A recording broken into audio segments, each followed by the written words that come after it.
আসসালামু আলাইকুম, সবাই কেমন আছেন? আশা করি সবাই অনেক ভালো আছেন। আল্লাহর রহমতে আমিও ভালো আছি। তামান্না কুকিং ব্লগ থেকে আমি তামান্না চলে আসলাম আবারও নতুন আরেকটি রেসিপি নিয়ে। আশা করি ভালো লাগবে। বলবো না যে আমি ভালো রান্না করতে পারি, তবে আপনারা বাসায় একবার হলেও ট্রাই করবেন, আশা করি ভালো লাগবে। ভিডিও শুরুতে দেখেই হয়তো আপনারা বুঝতে পেরেছেন আজকে আমি কি রান্না করব। তাই কথা না বাড়িয়ে চলেন রান্না শুরু করা যাক।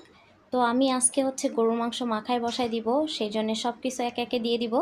এখানে আমি পেঁয়াজ আর আদা রসুন বাটা দিয়ে দিছি, আর এখন দিয়ে দিব গরম মশলা বাটা, যেটা না দিলেই নয়, আপনারা আপনাদের পরিমাপ মতো দিয়ে দিবেন। এখন দিয়ে দিব গোটা মরিচ, আদা আর যে তেজপাতা কেটে কেটে ছোট করে দিয়ে দিছি। লবণ দিয়ে দিলাম পরিমাপ মতো, হলুদ গুঁড়া দিয়ে দিব, গুঁড়া মরিচ গুঁড়া দিয়ে দিব। আমাদের উত্তরবঙ্গের ওইদিকে গোটা মরিচ, তারপর যে আদা তেজপাতা এগুলা দিয়ে থাকে। গোটা মরিচটা মাস্ট, ওটা দিতেই হবে। জানি না কে কেমনভাবে রান্না করেন, তবে আমাদের ওইদিকে এইভাবে রান্না করে। এখন 1 টেবিল চামচ আমি জিরা গুঁড়া দিয়ে দিলাম, আর তেল দিব সাদা তেল আর সরিষার তেল, দুইটাই আমি দিলাম। দিয়ে যে ভালো করে হাত দিয়ে মাখায় নিব। মাংস যেভাবে রান্না করেন না কেন, এভাবে সব কিছু দিয়ে যদি মাখায় রান্না করেন, সেটাই আমার কাছে বেস্ট মনে হয়। জানি না কার কাছে কেমন লাগে, আমাকে কমেন্ট করে জানাবেন। আর আমার ভিডিও যদি ভালো লেগে থাকে অবশ্যই লাইক কমেন্ট শেয়ার করে দিবেন, আর পেজটি ফলো দিয়ে আমার পাশেই থাকবেন।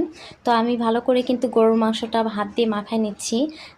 মানে নিচে তো তেল টেল সব পড়ে গেছিলো আর কি, তো এই জন্য আর কি ভালো করে একটু মাখায় নিলাম। আর এখন হালকা পানি দিয়ে আর কি হাত ধোয়া যে পানিটা, এটা দিয়ে দিব। দিয়ে আমি যে মাংসটা আর কি বসাই দিলাম। আজকে কিন্তু আমি কুরবানির মাংস রান্না করতেছি, আর রান্না করতে করতে আমার ছোটোবেলার কিছু স্মৃতি মনে পড়ে গেল আমার।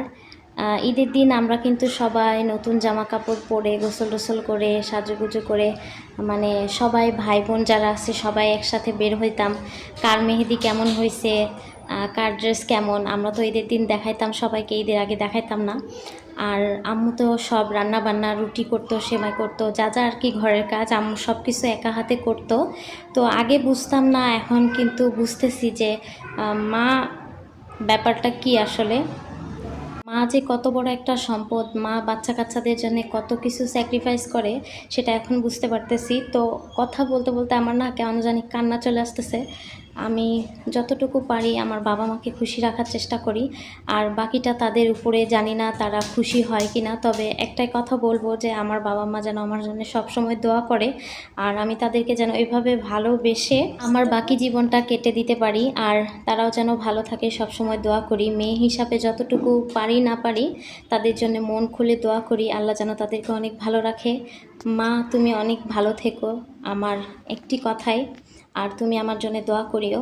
রান্না করতে করতে অনেক কথাই আপনাদের সাথে বলে ফেললাম। এদিকে কিন্তু আমার রান্না বান্না মোটামুটি প্রায় শেষের দিকে। একবার কষাই নিচ্ছি আর একবার কষাবো। তো রান্নার কালারটা দেখে হয়তো আপনারা বুঝতে পারতেছেন যে কেমন হইতে পারে। আলহামদুলিল্লাহ অনেকটাই ভালো হয়েছিল। তো ভিডিওটা আজকে এই পর্যন্তই। সবাই ভালো থাকবেন, সুস্থ থাকবেন। আল্লাহ হাফেজ, আসসালামু আলাইকুম।